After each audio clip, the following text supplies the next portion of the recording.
place. We're going to dig into that together. Okay, let's dive right in by completely rethinking what life purpose even means. What's my purpose?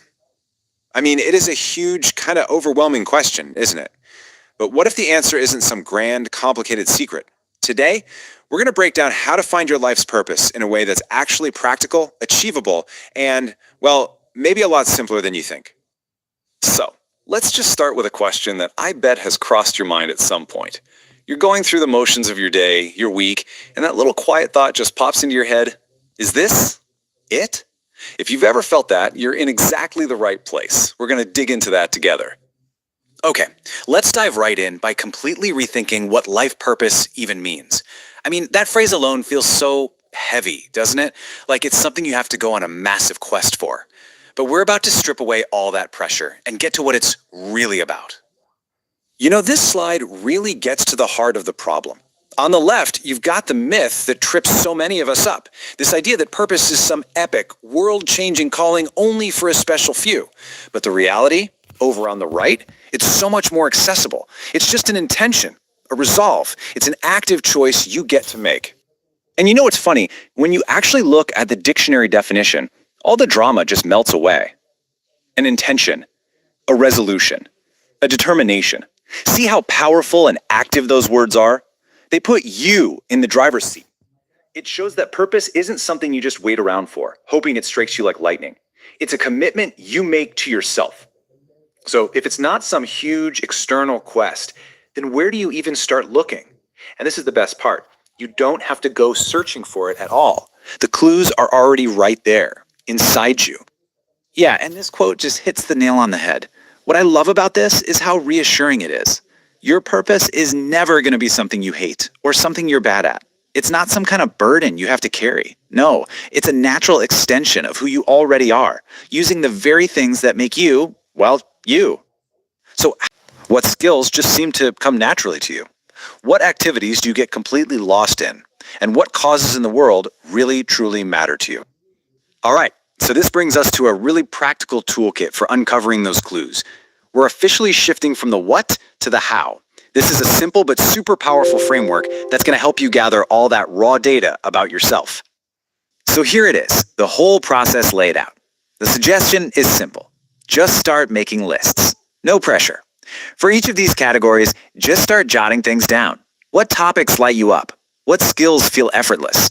What things do you do that make you lose track of time? And what problems in the world do you wish you could solve? The key here is not to overthink it. Just get it all down. Okay, I've got to say, this might be my favorite slide. It pulls everything together with this fantastic journey analogy. Think about it. Your passions? That's the fuel for your engine. It's what gets you going. The activities you love? That's your vehicle. It's how you'll actually move forward. Your talents? That's your map, showing you the most effective way to get there. And finally, the things that are important to you? Well, that's your destination. Okay. So let's say you've done the work, you've used the toolkit, and you have a destination in mind. Now what? This next section is all about bridging that gap between having an awesome idea and actually making it happen in the real world. But first, we have to clear up a really common misconception. Does your purpose have to be your 9-to-5 job? The answer is a huge, definitive no. It absolutely can be your career, but it doesn't have to be. It could be a project you do on weekends, a volunteer role, a blog you write at night. How it shows up in your life, that's 100% your call. The trick here, once you have that general direction, is to just break it down into small, concrete steps. You don't have to change your entire life overnight.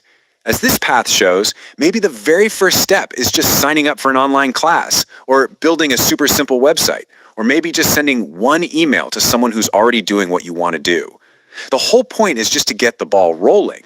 And look, let's be real. No journey worth taking is ever a straight line, right? There are going to be roadblocks. There will be detours. But just being aware of what those common challenges are, that's the first and most powerful step to navigating right through them. So take a look at these. Do any of them feel a little familiar? Fear of change, self-doubt, worrying about money. These are all so completely normal. The important thing to remember is that running into these doesn't mean you're on the wrong path. It just means you're human. The goal isn't to have a perfectly clear road. It's to learn how to handle the bumps when they show up. All right, this brings us to our final big idea. And honestly, this might be the most powerful mindset shift of all. It's about reframing your purpose from something you're trying to get for yourself to a gift that you're trying to give to others. I just love this quote from Emily Dickinson. It captures the heart of this shift so perfectly. Because a funny thing happens when people really start living their purpose. They find that their greatest joy doesn't come from what they get, but from what they're able to give. Because that's what it all comes down to, right? Your purpose is your unique gift to the world. It's that one-of-a-kind blend of what you love, what you're good at, and what you care about. And because you are you, that gift is something no one else on this entire planet can offer in the exact same way. And that leaves us with one last really big question. The world is out there, and it needs that unique combination of skills and passions that only you have. The people who need what you can offer are waiting. So, what are you going to do? You know that feeling, right? It usually hits you on a Sunday evening, just as the weekend is winding down. Oh, yeah. Or maybe you're staring at the ceiling at 3 a.m., unable to sleep. It's that nagging, heavy question that just sits on your chest. Is this it? The existential dread. It's a classic human condition. I think almost everyone has stared at that ceiling fan at some point. Exactly. But it's not just boredom, it's this weird pressure. We live in a world where we feel like we need a grand destiny. Like, if I'm not saving the rainforests or inventing the next internet or living like a saint, then I don't have a purpose. It's just so intimidating. It is. And a lot of that comes from how we've been, culturally conditioned. We tend to reserve the word purpose for these magnanimous, larger-than-life figures. Gandhi, Mother Teresa. World leaders, yeah. It creates this psychological barrier where purpose feels like a VIP club that most of us can't get into. Right. If you aren't changing the course of history, the bouncer isn't lifting the velvet rope. And that leaves the rest of us just feeling kind of average. So today, we are tearing down that velvet rope. We're doing a deep dive into two really distinct sources that aim to completely demystify this whole calling thing. Okay. First, we have an ebook called Architect of Purpose, a guide to meaningful living, which tackles the philosophy and the myths holding us back. And to ground that philosophy, because philosophy is great, but it doesn't always help you figure out what to do on a Monday morning. We're pairing it with a very practical workbook. From Hosting Social Innovation. Exactly. It's filled with visual exercises, things like mountains and valleys and soul fingerprints, to actually help you dig this stuff up. So our mission today is simple, but it's kind of radical. We want to move you from the idea of having a purpose, which sounds like this static, scary noun, to living purposefully. Yes, which is an active verb you can actually do. And we're going to give you the toolkit to get started. So let's unpack this. The Architect of Purpose text starts by tackling the definition itself. And this was my first, aha moment. We treat purpose like it has to be a burning bush or some booming voice from the clouds telling us exactly where to go. Which is incredibly rare, if it even happens at all. Most of us are waiting for a lightning bolt that just isn't coming. Right. So the source points us to the actual dictionary definition of purpose. And it's shockingly simple. What is it? It just means intention or resolution. That's it. Just intention. That's it. It's not a divine command. It's a resolve to live a certain way. The text explicitly says you don't need to sell all your worldly possessions or become a missionary to have a purpose. You just need intention in your daily actions. Exactly. It brings it down from the stratosphere to, street level. I love that. It lowers the stakes immediately. But then we run into the other big mental block, destiny versus free will. Yes. I think a lot of people get stuck asking, is my purpose written in the stars and I have to find it? Or do I just make it up? And this is where it gets fascinating. The text proposes a kind of compromise between fate and free will. A compromise? How so? It suggests that, yes, maybe we have a predestined purpose, something we are naturally built for. Think of it like a musical instrument. You might be born built like a cello. Okay, so if I'm a cello, I can't suddenly decide I want to be a trumpet. That's the destiny part. Exactly. You have a shape, but, and this is the key, you have full control over how you play the cello, what music you play, and when you play it. So that's where free will comes in. That's your free will. You aren't a robot executing a program. You're an artist using the instrument you were given. So it's not forced labor, it's an interplay. Precisely. And this leads to a crucial point the source makes. Finding your purpose shouldn't feel burdensome. It shouldn't feel like dragging a boulder up a hill. I should feel like coming home. It should. Yeah. If what you're doing feels like a terrible slog or like you're fighting against your own nature, it's probably not your purpose. That's a great litmus test. If it feels like I'm wearing shoes that are 2 sizes too small, it's not the right fit. And that leads to the shift you mentioned earlier, moving from finding a purpose to living purposefully. Right. Finding implies it's a hidden treasure chest buried on a desert island, and until you find it, you're lost. Which is so stressful. Living purposefully means choosing how you spend your time right now. Even if you don't know the ultimate end goal, you can choose to use your talents today. You can drive the car even if you aren't 100% sure of the final address. Okay, so let's say I'm ready to drive the car. I'm ready to live purposefully, but I still don't know what that looks like for me. I don't know if I'm a cello or a trumpet. The Architect of Purpose gives us a 4 pillars framework to start the excavation. It does. It asks you to investigate 4 specific areas. First, passions, the topics you love, like history or fitness. Okay. Second, activities, the actual things you do, like writing or cooking. Mm-hmm. Third, talents, what you are naturally good at. And fourth? And fourth, values, what is important to you, or the world issues that bother you. And the text uses this really cool journey analogy to explain how these 4 things fit together. This really helped me visualize it. It's a brilliant metaphor. Think of your life purpose as a road trip. A road trip, I like it. First, you look at the activities, the things you love to do physically or mentally. That's your vehicle. That's the car you're driving. So if I love writing or I love public speaking, that's my car. Correct. Now look at your talents, what you're naturally good at, your aptitude. That's the map. The map. That shows you how to navigate the terrain effectively. Then look at your values, the things that are important to you. That is the destination. Where you're trying to get to. And finally, passion. That is the fuel. Mm-hmm. Without passion, the car just sits in the driveway. I really want to make sure I get this. So let's construct an example. Yeah. Let's say I'm really good at organizing complex information. That's my map. Okay, your talent. And I love the activity of teaching or explaining things. That's my vehicle. Yep. And the thing I value most is, say, financial literacy for young people. That's the destination. So your purpose might be teaching financial literacy workshops to high Feel so much more attainable. Okay, so that's the theory from the ebook. Now I want to get into the workbook from Hosting Social Innovation. Let's do it. This is where we get our hands dirty with some data visualization. They have this exercise called Mountains and Valleys. This is a classic tool for a reason. It forces you to look at your life as data. You draw a graph of your life from birth to the present day. Okay, so the horizontal line is time. And the vertical axis is satisfaction. You draw a line that goes up and down based on your life experience. So the high points are the mountains. You put stars there for high satisfaction. The low points are the valleys, circles, negative moments. Correct. But drawing the line is just the beginning. The critical thinking part comes next. It's not just about reminiscing. Not at all. You have to analyze the data. Yeah. You look at a mountain, say, that summer you worked as a camp counselor, and you ask, what value was present here that made this a mountain? Was it community?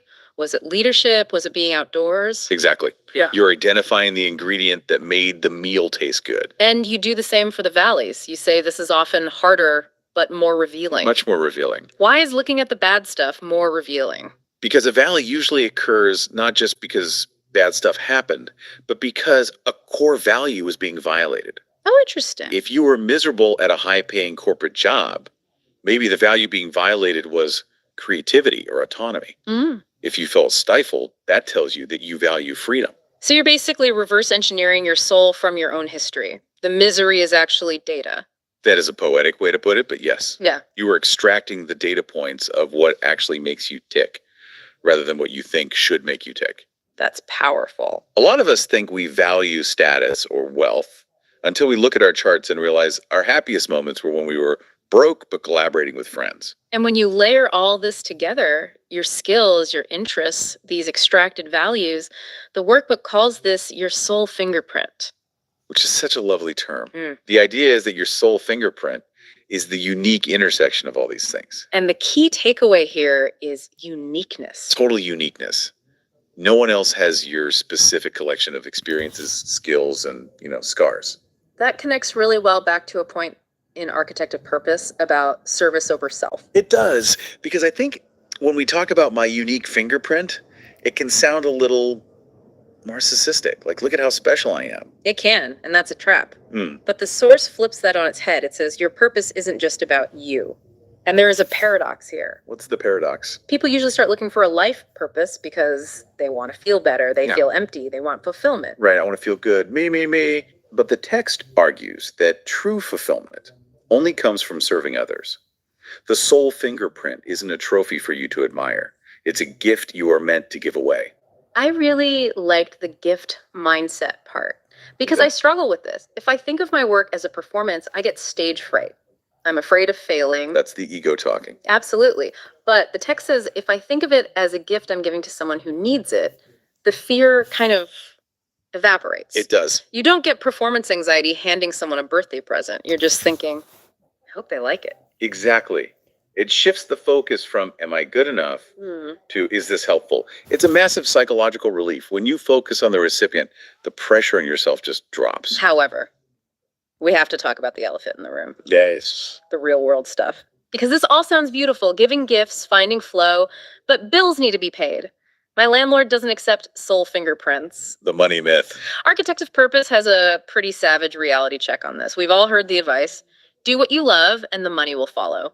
And the author basically says, that's nonsense. The quote that made me laugh was something like, I love to sit on my behind and watch movies, but I can't see that bringing in a paycheck. It's true, though. Just loving something isn't a business plan. I love eating pizza, but nobody is paying me to do it. The correction the text offers is crucial. You must find a way to serve others with what you love to monetize it. The money doesn't follow the love. The money follows the service. That distinction is huge. But then there's the flip side. Some people find their purpose, maybe it's spiritual counseling or art, and they feel guilty charging for it. They feel like because it's a gift or a calling, it should be free. The text calls this the ethics of charging, and it takes a very pragmatic stance. It is ethical to charge. In fact, if you don't charge, you might be limiting your ability to help. How so? That seems counterintuitive. Because if you don't charge, you have to spend 40 hours a week doing something else, driving an Uber, working in a warehouse, just to survive. And that's 40 hours you aren't spending on your purpose. Exactly. By charging, you buy yourself the freedom to do the work full time. That makes total sense. You can't pour from an empty cup, and you can't serve from an empty bank account, at least not sustainably. Precisely. It's about building a sustainable life so you can keep giving the gift. Now, besides money, the text lists a few other internal enemies, obstacles we put in our own way. Right. One is the fear of change, thinking it's too late. I'm 50, I missed the boat. Which the text dismisses immediately. Purpose evolves. It's never too late to pivot. Yeah. But the more insidious one is what they call the average Joe syndrome. Oh, I felt that one. It's the belief that there is nothing special about me, I'm just average. The text argues this is a mindset trap. Why? Because of that soul fingerprint concept we discussed. Your specific mix of valleys, mountains, and skills, you literally cannot be average. You are, by definition, unique. So even if I'm an average writer, my specific background in, say, biology makes me a unique biology writer. Exactly. The world doesn't need you to be Einstein. It needs you to be the specific solution to a specific problem that only you can solve with your specific mix. So we've got the philosophy, we've got the map, we've busted the myths. Now, how do we actually do this? It's Monday morning. What's the plan? Implementation. The workbook offers a really balanced approach here. It suggests a dual focus, the 20-year vision and the 3-week plan. I like that contrast. Why those two specific time frames? You start by dreaming. Write a vision for 20 years from now. Use present tense. I am living in a cabin writing novels, or I am running a nonprofit for inner city kids. Go wild with it. Go wild. This sets the directional compass. But 20 years is overwhelming. Yeah, I don't know what I'm having for lunch, let alone doing in 20 years. Which is why you immediately shrink the focus. List actions for the next 3 weeks. What can you do right now to inch toward that cabin? So buy the domain name, sign up for the class, call that mentor. Tiny, manageable steps. It bridges the gap between the daunting life purpose and the daily to-do list. You can't do a 20-year vision today, but you can buy a URL. Speaking of calling people, the workbook is big on accountability. It suggests listing 5 people who will hold you to your intentions. And this is key. You need people who won't just nod politely. You need the friends who will actually ask, did you do that thing you said you were going to do? The scary friends. Everyone needs a few scary friends who don't let you off the hook. The supportive scary friends. Yes. You need external pressure because internal motivation flickers. And then my favorite part of the implementation plan, refilling the well.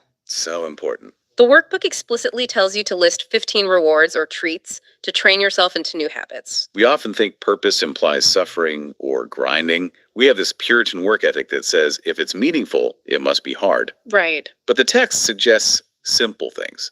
Baking cookies, visiting a museum, picking flowers. You have to nurture the machine, which is you. It's almost like dog training. You do the trick, you get the treat. It rewires the brain to enjoy the process. It works. And gratitude, too. The workbook talks about using gratitude to interrupt those negative thought patterns we talked about earlier. It's about sustainability. If you burn out in month 1 trying to save the world, you aren't fulfilling your purpose. Self-care is part of the job description. Absolutely. If the vehicle breaks down, the road trip is over. As we wrap this up, I want to touch on the final concept from Architect of Purpose. It's about surrender, which sounds passive, but I don't think it is. It's not passive, it's fluid. The author uses the analogy of the ocean. If you try to organize the Atlantic Ocean to your specifications, you're going to drown. If you flail and thrash against the waves trying to control every drop, you go under. But if you float, You are borne aloft. surrendering to the journey means trusting that your ego, the part of you that wants control, strict timelines, and accolades, doesn't know everything. Your inner wisdom does. And realizing that purpose evolves. What I write down today in my 3-week plan might change. The 20-year vision I have now might look totally different when I get there. And that is okay. In fact, it's expected. You are growing, so your purpose will grow with you. The destination on the map might shift, and that's part of the trip. So, to the listener, you don't need a burning bush. You need a notebook, a pen, and a little bit of honesty about what you love and what you value. And you just start. Not perfectly, not grandiosely, just start. I want to leave you with one thought that really stuck with me from looking at these graphs. We spend so much time running away from our valleys, our failures, our bad years, the times we got fired or heartbroken. We try to hide them, pretend they didn't happen. Exactly. But if we look at the workbook, those valleys are where we extract our deepest values. So here's the question. What if your worst experiences weren't just bad luck? What if they are actually the clearest, most critical data points you have for finding your map? What if the worst day of your life is the key to your purpose? Now that is something to think about. Thanks for diving in with us. Go draw your timeline. All right, let's We'll see jump you right next in. time. Today, we're talking about something every single one of us has, but something we let slip away way too often, our dreams. And more importantly, we're talking about the actual art of catching them. You know, Mark Twain just nailed it with this one, didn't he? We've all been there. You get that spark, that amazing idea, and then someone comes along and just pours a bucket of cold water on it. This one's for anybody who's ever heard that voice of doubt. But here's the thing. Those doubts don't always come from the outside. There's this one huge obstacle that stops more incredible ideas dead in their tracks than anything else. Any guesses what it is? Yep, that's the one. The money barrier. This belief that you simply can't do anything else. Any guesses what it is? Yep, that's the one. The money barrier. This belief that you simply can't start, you can't create, you can't build anything until you've got the cash, the grant, the funding. It feels like this giant impossible wall, right? Well, this leads to something we're going to call the funding trap. It's the sneaky belief that you got to write the perfect grant proposal before you can even pick up a tool. But what's crazy is that waiting around for money often just becomes a fancy way to procrastinate. And even worse, it can force you to bend your original pure idea just to make some donor happy. So, let's just tackle this beast head on, shall we? It is time to completely dismantle this myth that money is the only thing that can fuel a dream. And man, these are the voices, aren't they? The things we hear from other people, and sometimes the things that are screaming the loudest inside our own heads. They tell us to be practical, to just wait for the perfect time, to just give up before we've even given it a real shot. Okay, now here's where we flip the script. What if we've been looking at this completely wrong? What if waiting for money isn't just putting your dream on hold? What if it's actually weighing it down like a giant anchor? There was a philosopher, Ivan Scheier, who came up with a pretty radical alternative. And this brings us right to the heart of his big idea. He called it budget dream chasing, and believe me, it is a powerful way to completely reframe how we go after our goals. And the philosophy, it's just beautifully simple. You do not need money to start. You don't need permission from some big, powerful bureaucracy. And you for sure don't need a miracle. The only thing you truly need is your own creative human energy. That's it. To really relying on your own creativity, that's like riding a bicycle. It runs on human roll. It's into the dream. Step 2, you act like a filter, helping to tune out all the noise, the distractions, the naysayers. And step 3, you provide the feathers. Those are the little bits of wisdom, encouragement, and courage that they need to just keep pedaling. All right, so that's the big idea. Enough philosophy, let's get down to brass tacks. I'm going to give you a practical tool that you can use for your own dreams, like today. It's called the Dream Action Plan, and it boils down to 3 super simple but incredibly powerful questions. First, you take inventory. What do you already have? What skills, tools, resources are right in front of you? Second, what's missing? What is the one small thing you actually need to get? And third, you define the finish line. What does a simple, successful end result actually look like? Let's make this real. Let's say your dream is to grow your own food. So what do you have? Well, you've got a little patch of dirt in the backyard, some water, and an old shovel. What do you need? You don't need a $10,000 grant for a high-tech greenhouse. You just need a book from the library and a couple packets of seeds. And the end result? It's not feeding the whole town. It's just growing enough vegetables to make one simple salad. You always start small. And this is where it all comes together. Because pursuing even these tiny personal dreams, well, they have a much, much bigger impact than you might think. It's called the ripple effect. The idea here is that there's really no such thing as a selfish dream. When you chase after something that brings you genuine fulfillment, whether it's planting that garden or learning to play guitar, that positive energy, it doesn't just stay with you. It ripples out. It inspires and stabilizes everyone around you. And this quote from Napoleon Hill just says it all, really. Your dreams are not silly little distractions from real life. They are the children of your soul. They are the actual blueprints for everything you could ever hope to achieve. So, I'm going to leave you with this one. Simple question. A challenge, really. Forget about the money. Forget about waiting for the perfect time. Just look around you right now. What is one small step you can take toward your dream using only the resources you have in this very room? Start there. I want you to close your eyes for a second. Yeah. Seriously, just for a moment. Picture a dream catcher. What pops into your head? I know exactly what pops into my head. It's that, that willow hoop you see at gift shops. Yeah. Usually has some string woven into a web, maybe a few feathers hanging off it, a bead or two. Yeah. You hang it over your bed to catch nightmares, right? Exactly. It's a souvenir, an object. But for this deep dive, we need to completely scrap that image. Completely. We're looking at a stack of materials here from the Self-Help Alliance and the work of Ivan Scheier, and they define a dream catcher very differently. It's not a hoop with feathers. No, it's human role. A human role. It's a job description, really, and a vital one. A job description for a person who protects fragile ideas from getting, well, crushed by cynicism. And that is where we are going today. Mm-hmm. We are diving into a workshop curriculum called Dream It and Motivate Yourself to Achieve It, alongside Shire's work on budget dream chasing.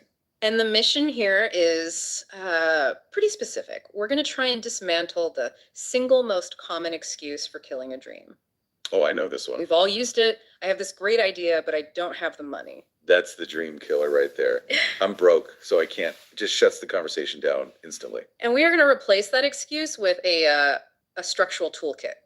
We're moving from abstract wishing to what the source calls North Star realities. I love that term, North Star realities. Mm-hmm. But before we get to the toolkit, we have to talk about the trap. The funding trap. Yeah, because I think everyone listening has had that moment. You get a flash of inspiration, start a bakery, launch a community garden, write a book, and then you look at your bank account. And the balloon just deflates. It's almost a physical reaction. You feel the energy just leave your body. So why does Ivan Scheier call this the funding trap? I mean, it feels like common sense. You need money to do things. If I want to open a bakery, I need to buy an oven. Of course. But Scheier argues that waiting for the money is actually a sophisticated form of procrastination.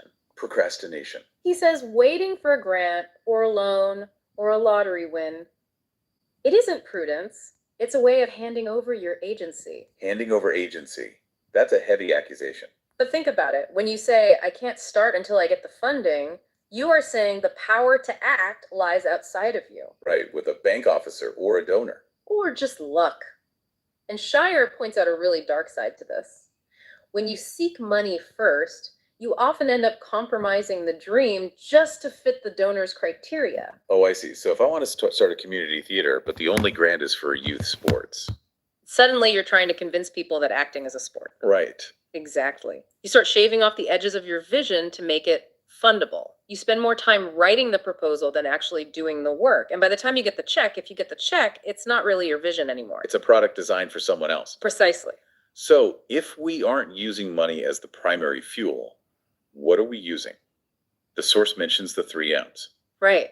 The 3 M's of budget dream chasing, or rather the lack of them. The philosophy is no money, no might, and no miracles. No might. That's an interesting one. What does that mean exactly? Like physical strength. No, might here refers to bureaucratic power, status, the ability to force things to happen because you're the boss or the government. Budget dream chasing assumes you have none of that. You aren't the CEO, you aren't the mayor, you can't just order people to help you. And no miracles means we aren't, waiting for lightning to strike or for some rich uncle to appear out of nowhere. Exactly. It relies entirely on creative human energy. And this brings us to the core metaphor of this entire stack, which I know you liked. I did. The bicycle analogy. Such a sticky image. It really is. Yeah. The source says to imagine that funding, having a budget, is like driving a car. Mm-hmm. Cars are great. They're fast, comfortable. You have air conditioning. Get from point A to point B without breaking a sweat. But what happens when the car breaks down? Or you run out of gas? Well, most people, in a dream context, they just sit on the hood and wait for a tow truck. They cancel the trip. Yeah. Well, the funding fell through. Project over. But the budget dream chaser looks at that broken car and says, okay, the goal was never the car. The goal was the destination. So I'm walking, or I'm biking, or I'm hitchhiking. The mode of transport is negotiable. The destination isn't. Exactly. And the source argues that these non-monetary solutions, bartering, volunteering, finding donated space, trading skills, those are the bicycle paths of progress. Having ridden a bike on a back road versus driving on a highway, the experience is totally different. You see things you miss in the car. You do. You stop and talk to people. You use different muscles. You connect with the environment. It's slower. Absolutely. No one's denying that. But you are moving. But you are moving, and often you're moving more sustainably because you aren't dependent on an external fuel source money that can be cut off at any moment. This connects to another concept in the text that really stood out to me. Anchors versus sails. The source says we are weighed down by anchors. Some are obvious, like debt or, perfectionism. But there was one called majoritarian thinking. That's a big one. It sounds academic, but it's really just peer pressure for adults. Conformity feels like too light a word. It's deeper than that. It is. Majoritarian thinking is the pressure to prioritize what the majority values. It's that voice that says, why are you wasting your time on that weird art project? You should be working on a promotion. Doing what the neighbors are doing. That's the one. It's the anchor of normal. Yeah. And to cut that anchor, you need sails. And the wind for those sails is something the text calls voluntas. Voluntas. It's the Latin root for will or volunteer. But in this context, it means the creative will of the community. If you don't have money, the car. You need people. The wind. You need a support circle. But, and this is a huge warning label here in the curriculum, right? Because when we talk about volunteering or community service, we get this image of the noble sufferer, the person who works themselves to the bone for the cause. The source hates that. It hates it. Hates it. It calls out the difference between happy helping and martyrdom. This is critical. The text explicitly says, if a dreamer burns out, the dream dies. So if you're suffering, you're doing it wrong. Basically, yes. And this is a nuance we often miss in the nonprofit or creative world. A sustainable dream has to benefit the dreamer just as much as the community. So if you're starting that community garden, you better enjoy getting your hands dirty. You better love the smell of the soil. If you're doing it just because you feel obligated, but you hate gardening, the project will fail. It will fail. No martyrs allowed. I like that. You have to enjoy the bike ride or you'll eventually stop pedaling. Exactly. Because voluntas, that thing depends on enthusiasm. You can't build a movement on guilt or exhaustion. Okay, so you got the philosophy. No money, ride the bike, don't be a martyr. But before we get to the how-to, the nuts and bolts, we have to talk about the dreams themselves. Yes. The Self-Help Alliance curriculum categorizes dreams into 3 types.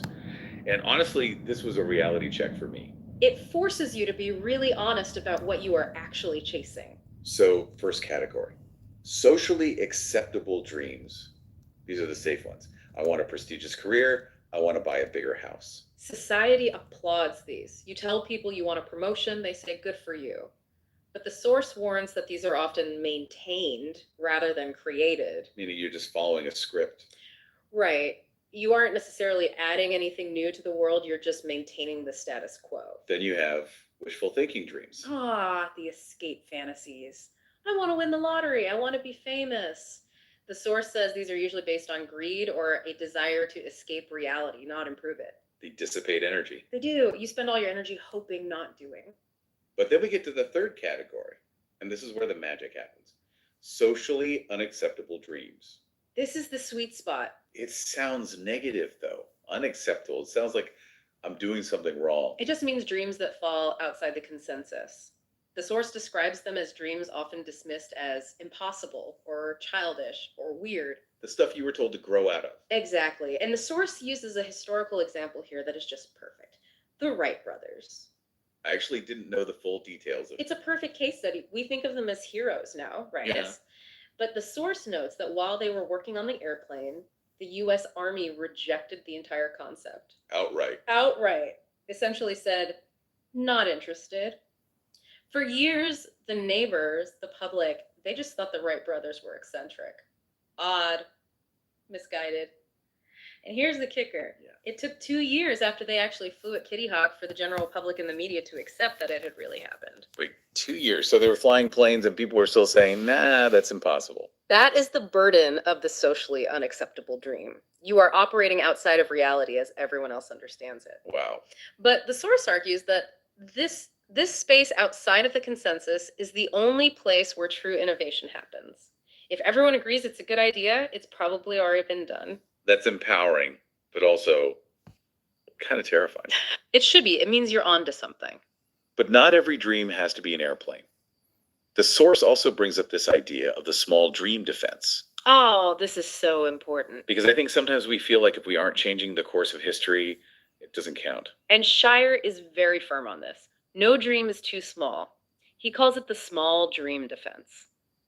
Even if your dream seems totally selfish-like, the example in the text is wanting to learn Sanskrit.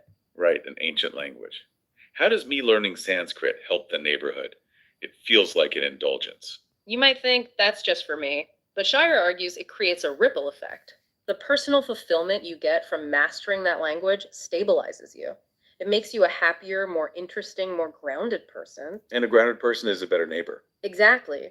A fulfilled person is a better citizen than a frustrated altruist. If you are happy, that radiates out. You have more patience. You have more light to give. So even the selfish, small dream becomes a community asset. A fulfilled person is a better citizen than a frustrated altruist. That's going on a sticky note on my monitor. It's a powerful reframe, isn't it? Okay, let's pivot to the tactical side. People are ready to ride the bike. They have their socially unacceptable dream. How do they actually steer? The curriculum gives us a couple of tools. The first one is the dream action plan, and it uses a vegetable garden as the example. It's really simple. Super simple. This is the Blinkist version of project management. It's just 3 questions. Step 1, what do I already have? In the garden example, I have a patch of dirt, I have a hose, I have a shovel. And importantly, you don't need to buy those. They are already there. Step 2, what do I need? I need knowledge. So, a library book on gardening, and I need seeds. And step 3, what does the end result look like? And the source emphasizes specificity here. It's not, I want a farm. It's, I wanted enough vegetables to make a salad. I can visualize a salad. I can't visualize a farm. That's the key. But for bigger, more complex dreams, say you want to open a community center or write a novel, the source offers a much more robust tool called PATH. PATH. Planning alternative tomorrows with hope. This is my favorite part of the curriculum. It's an 8-step process, but the genius of it is that it works backwards. Backwards. Yeah. Most people plan forward. I'm here today. What do I do tomorrow? PATH says no. Go to the future, stand in the future, and look back at today.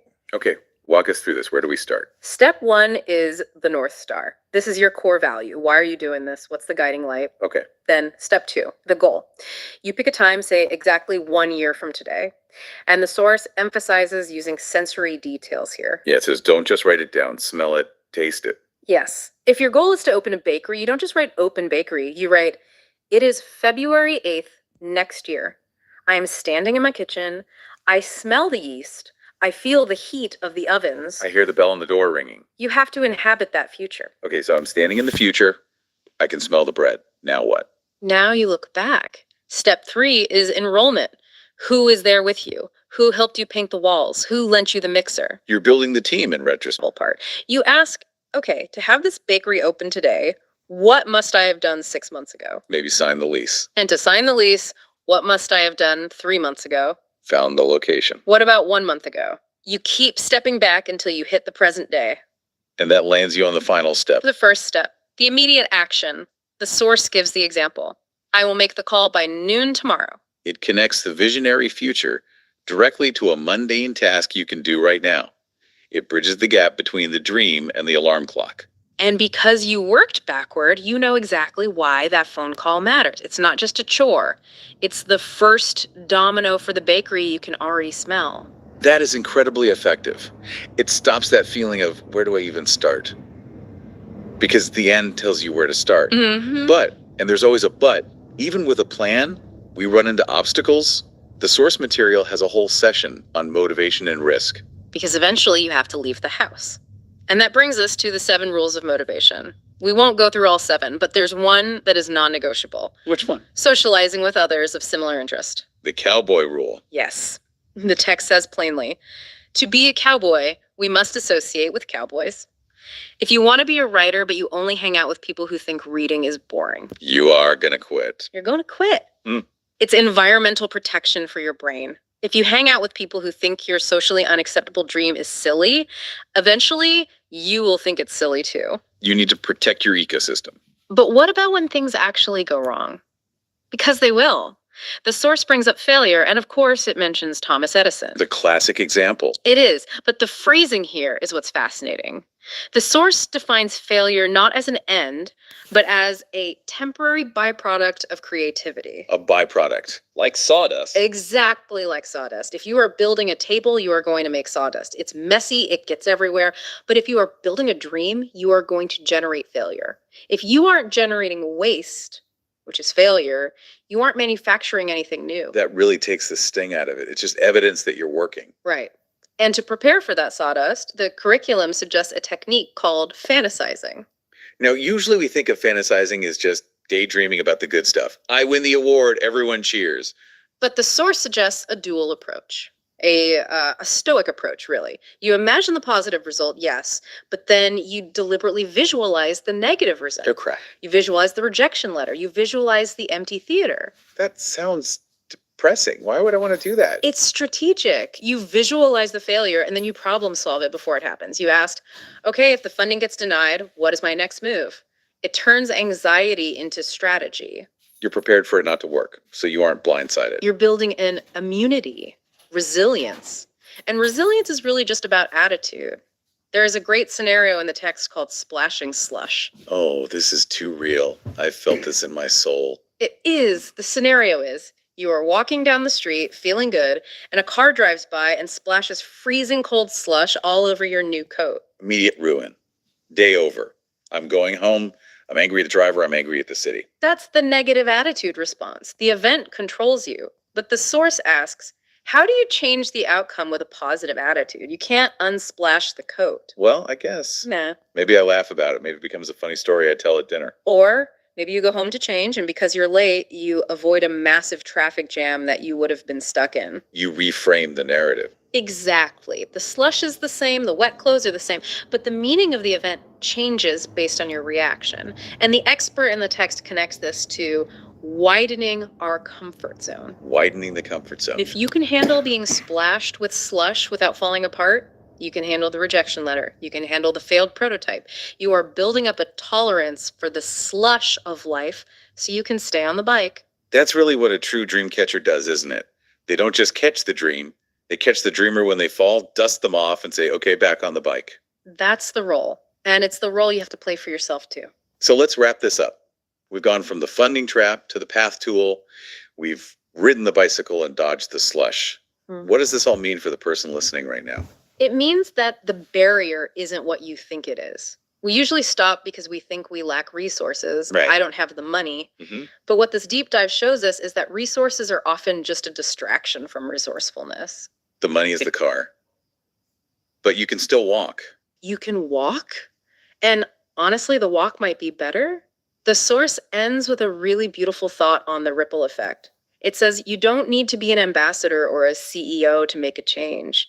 Those esoteric dreams, The weird ones. the small ones, the Sanskrit lessons, they add light to the world. And we could use a little more light. We certainly could. So here is the challenge from the source material.